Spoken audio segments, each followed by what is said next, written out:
کہ ماں تو ماں ہے، ماں کا ہم پر، ماں تو ماں ہے، ماں کا ہم پر ماں۔ محترم حضرات، میں آج آپ کو ایسی چیز کے بارے میں بتاؤں گا جب سے ہم نے اس کو یاد کرنا چھوڑ دیا تو ہم دنیا میں لگ گئے اور زندگی کو ایک بدتر طریقے سے گزارنے لگے۔ یعنی ہم زندگی کو ہر لمحہ گناہوں کے دلدل میں گزارنے لگے۔ زندگی کو ہم نے گناہوں کی گزارنے کے لیے ایک آلہ بنا لیا۔ جب ہم اس کو یاد کرتے تھے تو ہم گناہوں سے بچ جاتے تھے۔ وہ چیز ہے ایک موت۔ جب ہم موت کو یاد کرتے تھے تو ہم گناہوں سے دور رہتے تھے۔ آج سب سے بڑا جو سبب ہے، ہم دنیا میں لگے پڑے ہیں اور آخرت کی جو ہمیں فکر نہیں ہے، وہ سبب یہ ہے کہ آج ہم نے موت کو یاد کرنا چھوڑ دیا۔ اور جب ہم نے موت کو یاد کرنا چھوڑ دیا تو ہم دنیا میں لگ گئے۔ اللہ اکبر۔ لیکن پیغمبر اعظم صلی اللہ علیہ وسلم نے ارشاد فرمایا، موت کو یاد کرنا نفس کی بدخواہش کو دور کر دیتی ہے، نفس کی جو لذت ہوتی ہیں اس کو دور کر دیتی ہے، اس کو ختم کر دیتی ہے۔ اللہ اکبر۔ بتاؤ، اس کے بعد بھی ہم موت کو یاد نہیں کرتے۔ لیکن آئیے، پیغمبر اعظم صلی اللہ علیہ وسلم نے ارشاد فرمایا، جو لوگ موت کو یاد کرتے ہیں وہ سب سے زیادہ عقل مند ہے۔ ارے بتاؤ، اس دنیا میں ہر کوئی اپنے آپ کو عقل مند شمار کرتا ہے، لیکن در حقیقت عقل مند کون ہے؟ تو عقل مند پیغمبر اعظم نے ارشاد فرمایا، عقل مند وہ شخص ہے جو موت کو یاد کرتا ہے۔ لیکن جب آئے ہم دنیا میں تو ہماری تین تمنا تھی۔ پہلی تمنا یہ تھی میرا نام اچھا ہو جائے، دوسری تمنا یہ تھی میرا لباس اچھا ہو جائے، تیسری تمنا یہ تھی ہمارا مکان اچھا ہو جائے۔ لیکن صاحب، ہم نے قرآن کے فرمان کو بھول گئے، کلو نفس ذائقۃ کو یاد کرنا چھوڑ دیا۔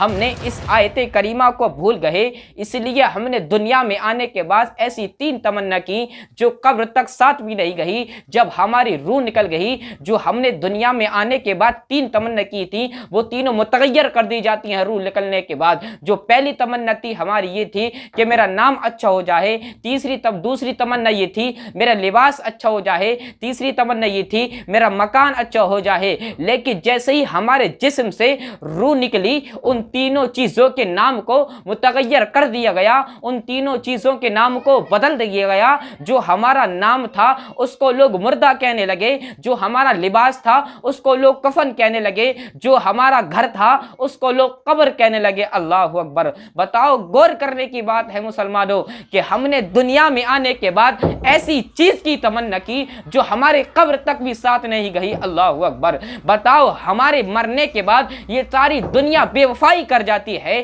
حقیقت میں دوسرا نام دنیا کا بے وفائی ہے۔ یہاں تک کہ ہمارے گھر والے ہم سے بے وفائی کر جاتے ہیں، ہمارے رشتہ دار ہم سے بے وفائی کر جاتے ہیں، ہمارے دوست بھی ہم سے بے وفائی کر جاتے ہیں، ہماری دولت بھی ہم سے بے وفائی کر جاتی ہے۔ جس دولت کی خاطر تو پوری زندگی گزارتے رہا، جس دولت کی خاطر تو نے نمازوں کی پابندی نہیں کی، جس دولت کی خاطر تو نے رات و دن ایک کر دیا، اس دولت نے تیرے اندر تیرے مرنے کے بعد اتنی بے وفائی دکھائی کہ تیری دولت گھر پر پڑی رہی اور لوگ تجھ کو قبرستانوں میں لے کر دفن کر کے آ گئے۔ اللہ اکبر۔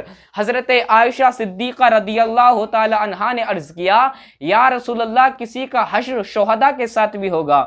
تو پیغمبر اعظم نے ارشاد فرمایا، ہاں، جو لوگ رات اور دن میں 20 مرتبہ موت کو یاد کرتے ہوں گے ان کا جو حشر ہوگا وہ شہداء کے ساتھ ہوگا۔ بتاؤ، موت کو یاد کرنا اتنا بڑا مقام ہے کہ جو لوگ موت کو یاد کریں گے ان کا حشر جو ہوگا شہداء کے ساتھ ہوگا۔ اور یاد رکھو مسلمانوں، جب شہید کو جنت میں کر دیا جائے گا، جب شہداء جنت میں جائیں گے تو شہداء کہیں گے، مولا تیری جنت میں میرا دل نہیں لگتا۔ اللہ اکبر۔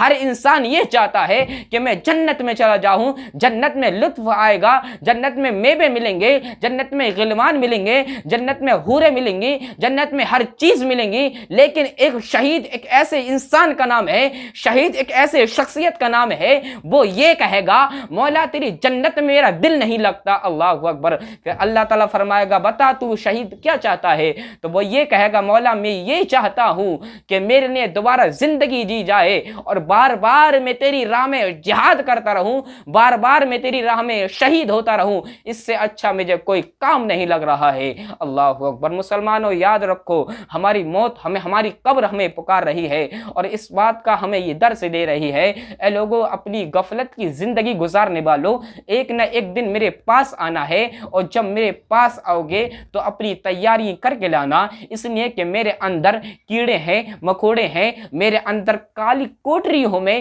میرے اندر چراغ کا کوئی مطلب ہی نہیں ہے, میرے اندر چراغ نہیں ہے. اپنا کندل لے کے آنا, اپنی روشنی لے کر آنا. تو ہم سب کو یہ چاہیے کہ ہم